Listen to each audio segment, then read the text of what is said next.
Hi everybody, and welcome to my video on the Pikwik camera. And you might not have ever heard of this, but this is one of many identical cameras that were part of what's called the Chicago cluster. And what they did was they had a bunch of different body styles. This is the cheapest, most basic body style. And they would put a different brand on here. So lots of different companies had cameras like this. The Pikwik was one of them. I don't know that it was linked to any specific company. I think it was just one of their cameras. There was also a Dick Tracy and a Brenda Starr Reporter and a Hopalong Cassidy and lots of others. There's a really great link in the descriptions for the Chicago cluster, and it's absolutely worth the read. It's a very interesting insight into how industrialization and entrepreneurial endeavors worked in the 1940s in the US. And it made the man behind it, Jack Galter, very wealthy and very important to the city of Chicago. And being a Chicagoan, I can tell you that I have heard his name, didn't know too much about him, but he was pretty brilliant. So at any rate, the camera, the Pikwik camera, is a candid type toy camera. And for those of you doing a little bit more work on it, this is a McCown Code B body type. It has no light meter.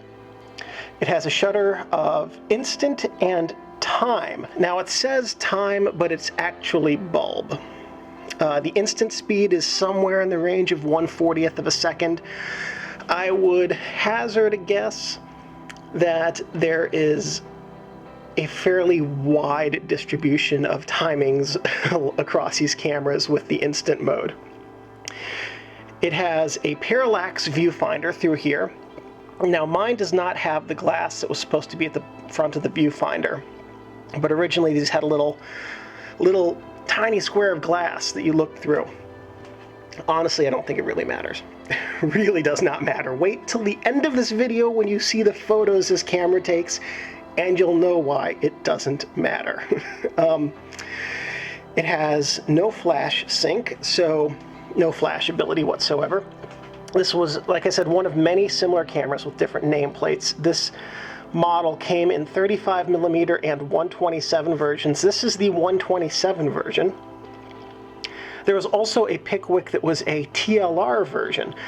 Insofar as I could tell, the Pikwik had the most types of cameras with its nameplate of all of the Chicago cluster cameras.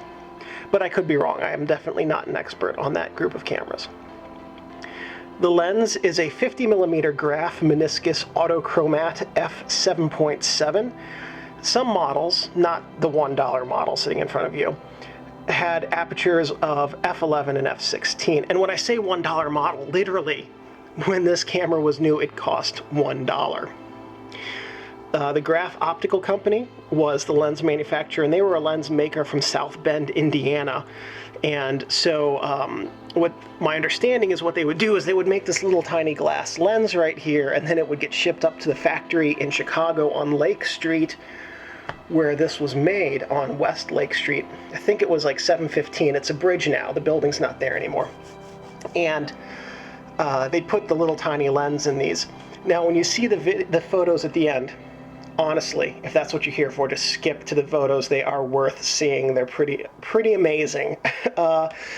When you have a normal camera that you're used to using, the image that you see here, let's say that the image you're seeing right now is what's going to end up on the film or digital sensor. Well, it might only represent a small portion of the image circle. The image circle, you can't see my hands right now. They're much wider than the image that you can see. But what happens is the image comes through the lens, and it's larger than the actual film plane by some amount, maybe a little, maybe a lot.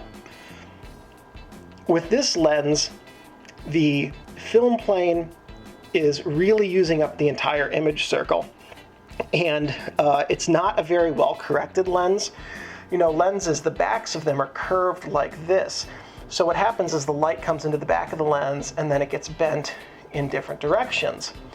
And that leads to things that are something called field curvature, where if you imagine, let's say that this straight line represents your sensor, or a film in a perfect lens, all of the light would be perfectly focused along the field, right? Well, in some lenses, that's perfectly focused along the field and then less focused as you get to the edge. That's very exaggerated. Bad field curvature is something like this. In some lenses, they get a little bit soft around the edge and things like that. This lens is very soft in the middle, kind of in focus around here, and then just useless goo around the outside. And it's not got any kind of rectilinear correction, meaning straight lines coming in like this aren't actually straight. They kind of dip a little bit. And you'll see that in some of the images that are in the end. It's not something you're ever going to take on a professional photo shoot. So the camera's history. The target market was, and this is what my notes say, LOL. I'm supposed to actually laugh at that. The target market was for kids. It's a toy. In contemporary terms, if you are into Lomo, sorry about that, if you're into Lomo and you're into lo-fi photography, guess what? This camera is going to outdo everything you have ever dreamed of. It is that lo-fi. So this is the ultimate hipster camera. So go grab a Trilby and some 127 film and go to town with this. These were made by the Monarch Manufacturing Company and Galter Products. Jack Galter started off with another company, Spartus, I think was either the name of the company or the brand they made in New York. And after he left there, he either took or bought, I'm assuming bought actually, some of the molds for their cameras and opened up shop in Chicago. And so some of his bodies were actually older than his company was. The molds were, that is.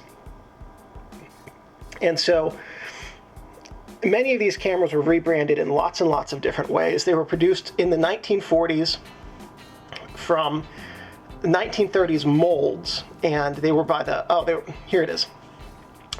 He had worked for the utility manufacturing company making Falcon modeled versions of this camera. And so all those molds were from the 1930s. Well, these were being produced in the 1940s. And they were made in Chicago.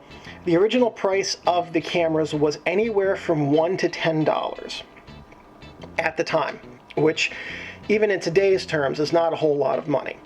And the models with apertures, with adjustable apertures, which this one does not have, sold for about $2.25. This model being the baseline, most introductory, fewest features. It does not even have a provision to keep the film flat. It sold for $1. So this was preceded by God only knows what.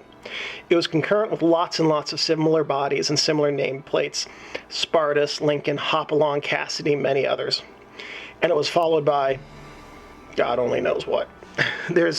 The history on these was not really well kept, and so there's a lot of good research out there, but it's also been cobbled together a lot, and some people have done a really good job of learning about these cameras, and some of those references are below, and they're, like I said, the Chicago cluster article is worth checking out, and some of the other ones are as well. In terms of the camera's features, here we go. Here's the top of the camera, and on the left we have the film advance knob, and then we have the viewfinder, and that's it, kind of Spartan. And on the front we have the lens and the shutter release and the speed selector, right now at instant, there at time, and you can see it's actually bulb, not time, because I have to keep my finger on it. On the back we have red windows to indicate how far you are on your film. On the bottom we have nothing. Inside the camera we have the film placement area. That's where your fresh roll of film goes, and that spring helps a little bit in keeping it in place. We've got the film take-up spool right over here. This is where you advance your film to. And then over here we've got storage for another roll of film, which actually I think is a great idea. That's a really fun little thing in this. So the shutter in this is purely a spring-loaded rotary shutter. It is the simplest kind of shutter. The camera is known for having poor optics. The lenses don't focus in the center. They are, like I said in my notes here, they are more lo-fi than Holga's and Diana's and all of the others. They outdo them all. These are, and the bodies on these were entirely made of Bakelite. This one actually, when I got it, the back of it was warped, but over time and being stored properly, it has gotten back into shape. It's reaccustomed or reshaped itself to the camera. But Bakelite was sort of like a cheapish plastic, and a lot of them have not held up very well, unfortunately. So if you've got your prized Pikwik camera or similar, let's load some film in it. So the first thing is that with this model you'll need 127 film, which has become increasingly difficult to find. This is Bluefire 127, and it's the only company I know of still making color 127 film. And actually they re-spool it. The guy who runs it is a really good guy. I happen to like him a lot. I've talked to him a couple times when I bought film from him. And I think you might still be able to get some 127 black and white, but I actually have not been able to find it in a long time. So here's a 127 film. And then you feed the tab through here.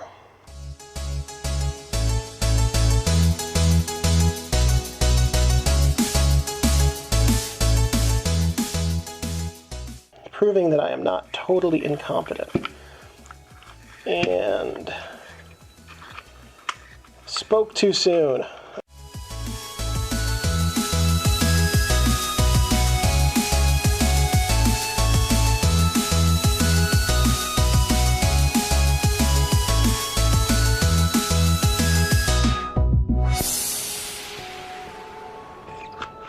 Oh, really?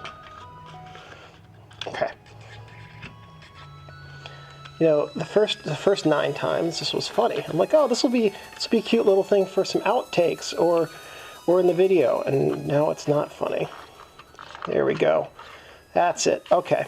So you feed the tab into the slot, and then you turn this clockwise to tighten it up, and advance the. Well, now one thing is this does not have very good capabilities for holding the film spool in place.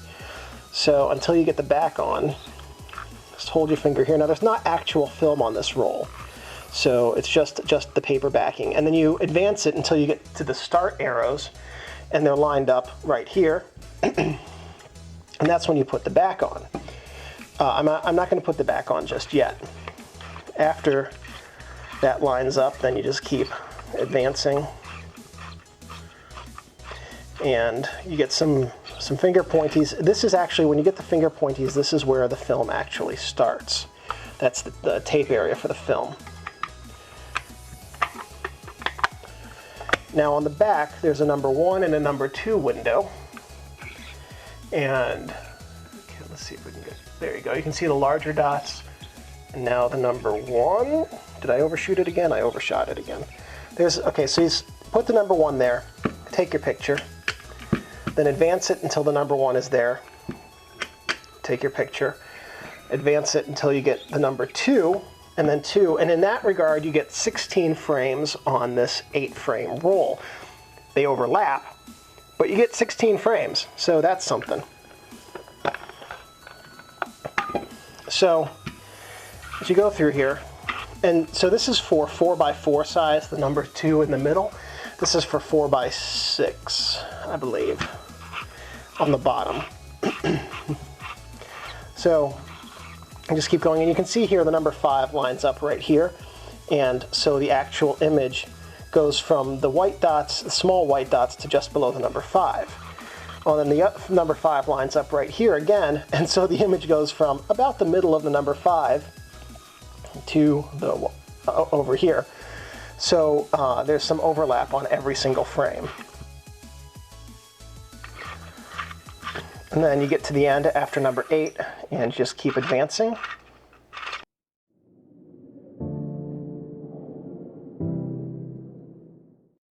Just pull out the film. There we go. So if this was real film, you just take it off to be developed or have it developed yourself. Now here's the spool that came out of the old film that we just used. And 127 spools have a notch on one side. So 127 spools have a notch on one side right there. And most of them have no notch on the other side, but this one does. The older metal ones tend to have notches on both sides. The plastic ones, the new style plastic ones like this, do not have a notch on the one side. Interestingly, the plastic ones that weren't invented yet fit in here just fine. The metal ones that were are a bit tricky sometimes. So there's a wire inside the knob there, and you line it up so that the wire is pointing in this direction like this. And then you take the notch, you feed it into the space next to the wire, if you're not incompetent, and then you fight with it a lot. And so like I said, the metal ones don't fit in here very well. I have a very hard time getting them in. But the plastic ones are a bit easier. There we go. Just like that. Literally, it just falls right in. Now, as you've noticed, this camera, everything about it is noisy. The shutter is loud and clunky. Putting the camera body together is noisy. It is really the anti-candid camera. So we've gone through the film. There's no lenses to change on this. There's no battery for it. There's no battery to corrode or change or anything. There's no flash. Special features. The special features of my outline I have noted. LOL. The viewfinder has approximately 80% of coverage in the viewfinder at 1/10 of a percent. At 1/10 of a percent magnification. But really what you're doing is looking through it with your eye. It's not applicable in the same way that most of the cameras on this channel are. Some unique features about this have to do with the way that it was made. The front plate is completely interchangeable. If you had a different one of these and put a different front plate on, you'd have a different camera and nobody would be any the wiser. It's strictly a toy camera. It's not something that is going to take really great shots for you. The best description of this camera that I've read anywhere in all of my research, quasi-functional. The couple of don'ts before we go to the photos at the end. Don't touch the shutter, because even though it's a rotary style shutter, they are old and you can brick your shutter. It's not the end of the world with this camera, but it's always better to have a working camera than a non-working camera. Don't leave your camera or lens, don't leave your camera in your car, because the heat can damage it and the heat can absolutely warp the bakelite. Don't store your camera in a plastic bag, because even though it's a toy camera, it's still susceptible to fungus. Don't let this camera get wet, or do. I mean, really, who cares? And just remember, your camera is a precision. Oh, I have that lined out. Your camera is a toy. Yeah. So anyway, I will tell you that using the Pikwik camera has been a load of fun, and I had a good time with it, taking the shots that you're about to see. Some of them are going to be on 35mm. I spooled some 35mm on some 127 paper backing to test that out. The color ones were all with 127. The black and white were with 35. It is fun. It is not going to give you great results, but it's very fun and very, very unpredictable. So if you have any questions, please leave them below, and I'd be more than happy to answer them. Any ideas or suggestions for future videos, please let me know. If this video was helpful, informative, amusing, any of the above, please give me a thumbs up. That lets me know I'm on the right track. And one last thing, thank you guys for watching.